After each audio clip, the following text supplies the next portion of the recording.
Things are getting crazy in Calgary as the Flames lineup looks different pretty much every single game. Welcome to Flames Digest. I'm Mark Griffith. We will be covering all of the Flames' latest news, updates, and rumors. So if you like what you see, make sure you like and subscribe. Now today, for the first ever video on the channel, I wanted to take a look back at what the Flames lineup looked like at the beginning of the season and what the most recent lineup is looking like for the latest game. Now, obviously, there's no games. The All-Star break is coming up. The Flames don't play for over a week. However, let's take a look back at the forwards. Are the forwards fizzling a little bit? Is the forward group maybe not quite as strong as it was at the beginning of the season? Well, in order to do that, of course, we need to take a look back at what the Flames' original opening night roster was like. And let's take a look at the forwards. So, here is the first nine. Obviously, we had the new captain, Michael Backlund. Blake Coleman again. Matt Coronado was supposed to come up and fix all the scoring issues. There was Dubé, Dewar, Greer. Jonathan Huberdeau, would he be picking it up this year? Who knows? Dryden Hunt, would he be getting in the lineup at all? And of course, Nazem Kadri. Now, there are more forwards as well. There was Lindholm, our stud for the past few years. Mangiapane, always reliable. Jacob Pelche, would he be getting the nod? Kevin Rooney, Adam Ruzicka, and of course, the new man in the Toffoli trade, Yegor Sharangovich. It's an interesting group of forwards, and there was hope coming into the year that maybe they'd be pretty good. Obviously, Daryl Sutter said there's no superstar on this team. He may sort of have a point, but I don't know, there was definitely potential coming into the year of what the forward group could do. Would there be any superstars breaking out? Hopefully like Huberdeau. Now, we need to compare it to what the Flames' most recent game, what their lineup was like in that 1-0 win against the Chicago Blackhawks. Here was the forward group. Top line of Huberdeau, Kadri, and Zary. Unbelievable. Sharangovich, Lindholm, Coronado. Lots of firepower on that second line. Mangiapane, Backlund, Coleman, such a strong third line in comparison to a lot in the league. And a fourth line of Dewar, Schwint, and Klapka.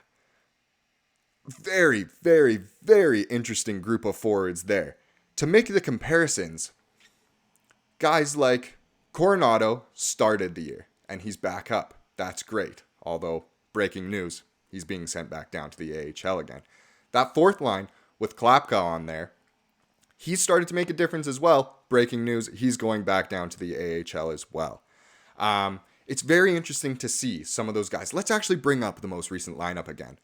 So, guys like Schwint, Dewar, Klapka, they have gone down and up throughout the year. Schwint and Klapka just recently have come up from the Wranglers.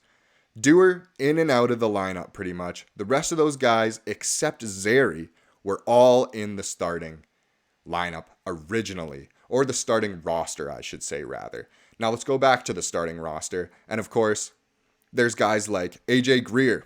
Well, he's out for the next 8 weeks with a broken foot, disgusting injury against the Blue Jackets. Guys like Dryden Hunt, can't even buy a game at this point. Dubé, out on a personal leave. Walker Dewar, down and up, down and up.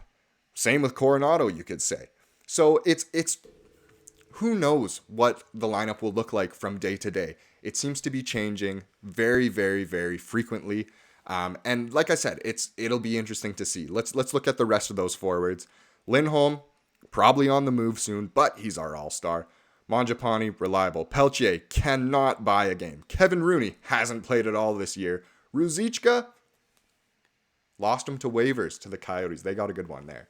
I really, really liked Ruzicka. He had all the tools, but just was not given the right opportunity ever. It seemed like he switched line mates every game, whether they had been Flames or Wranglers or whatnot. I do feel like Ruzicka was not given the right opportunity, but things could be shaking up even more in Calgary. The Flames are sellers. We all know it. And what the main piece in that forward group is, of course, Elias Lindholm.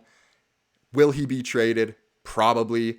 The Flames are kind of looking at life beyond Lindholm, bringing up all these guys from the AHL, like how they recently brought up Cole Schwint to finally give him a chance. He did all right, didn't get any points, but he played pretty well Is he going to fill that hole of Lindholm? Probably not.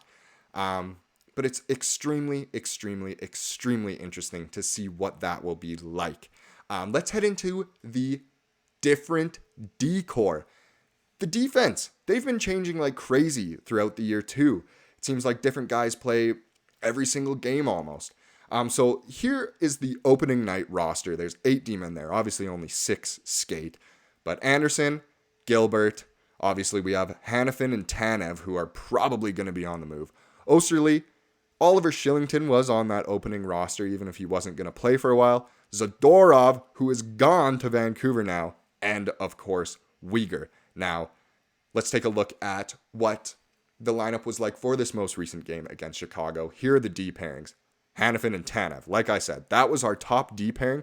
Well, they're both rumored to leave well before the deadline. If not, hopefully they will be going and the Flames will get a good package back. But I don't know. It's interesting. Dennis Gilbert, not the strongest player, but starting to find his feet in the NHL, playing with Andersson, good guy to get some guidance from. And then Shillington is back, of course, playing with Weegar. So it's interesting. It's interesting to see that all of those guys were pretty much on the opening roster, but it's looked different. We just finally got Shillington back, which, as everyone knows, that is fantastic news. Playing with Weegar, who is scoring like crazy, 12 goals now at the unofficial midway mark of the season going into the All-Star break. Obviously, we're a little bit past the 41-game threshold, but Weegar is here to stay. Andersson is here to stay. Other than that, those are the only ones here probably for the longer term. Weegar for sure signed him to that long contract after the trade when he came over with Huberdeau for, of course, Matthew Tkachuk from Florida. But Andersson, most of the people I talk to, Andersson is their favorite Flame, and he's here to stay. Hanifin, Tanev, probably on the leave. Tanev gets rumored to pretty much every single team. Toronto, I always hear, is that going to happen? When has Toronto ever made the right trade for a good D-man at the deadline? I don't know. I think they will both be gone by March 8th. I think they'll both be gone before that. And I know that's strange. I know going into the season with a completely different D-core it's weird for a team that could still potentially contend. I think the Flames are buying more into, let's play the young guys, let's be sellers at the deadline. Maybe we'll finally go into a rebuild. It seems like the same old stuff. We'll finish 9th to 13th in the Western Conference. Hopefully not that low, but really, hopefully actually maybe 16th in the conference to get a higher pick. But that looks impossible with how bad San Jose, Chicago, Anaheim are this year. But it's very interesting that the D-core is going to be so different in about a month, and it already is different than it was before. The final group I want to look at is, of course, our Tendy tandem. They've been decently reliable. I would say better this season than last season. On the opening night roster, it was these two, Jacob Markstrom, Dan Vladar. What was it for the last game? Jacob Markstrom, Dan Vladar. I also just wanted to highlight some injuries in there that have recently happened. I know I mentioned Greer. He's out for 8 weeks with a broken foot. Pospisil has been injured, but he's coming back up, which is great news for the Flames. They need that grit. But alternatively, it's sending Coronado, Schwint, and Klapka back to the Wranglers. And like I said, Dubé is out on the personal leave. But the goalie tandem is an interesting one. It's funny. Jacob Markstrom just got his 20th career shutout in the Flames' last game against Chicago, a 1-0 win, and they needed him to clearly stop all the pucks because the Flames only scored the one goal. But Markstrom's been a lot more reliable this year, especially early in games. Last season, he struggled to stop even just the first shot of the game. It's been a lot better this year at that. Are there still issues? Of course. His numbers are good, not quite all-star worthy. Will he be traded? No. I mean, the contract is the contract. No one's going to be picking that up at this time in the year. Too long-term, too high of a salary. Markstrom's here to stay. Vladar, an interesting one as well. I haven't heard his name circulating in many rumors. I think he's here to stay as well. But is it the goalie tandem the Flames will have going into next year's season? I'm not quite sure. It seems like the Flames' backup switches almost every single season. Vladar is the longest tenured one I can think of for a long time. But it's funny. I think Riddick played the most recent game for the Kings. Why are all the Flames' old backups always getting games when they couldn't buy one here? We still have Dustin Wolf as well, who I think as Flames fans, we still envision him as the future starter. Will he ever start over Markstrom? Maybe not. He'd have to really pop off. He's gotten some NHL action this year.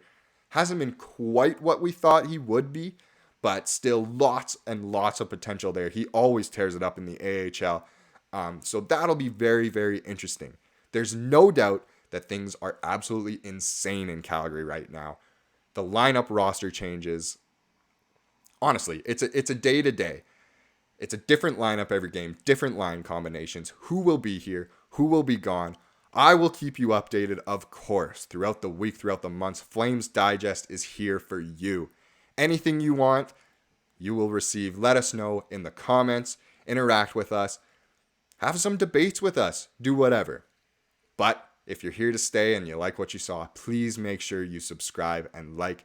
Flames Digest is the newest channel in the Digest Media Network, so it's super, super exciting. Please make sure you stick around. It'll be super fun. It'll be very interesting to see what the Flames do heading up to the trade deadline, and if they decide to be sellers, if they decide to tank, or if they want to try and make another feeble push at the playoffs. Thank you so much for watching. I really appreciate it. Like I said, like and subscribe for all the Flames updates you need, and make sure you have a great rest of your day. Thank you.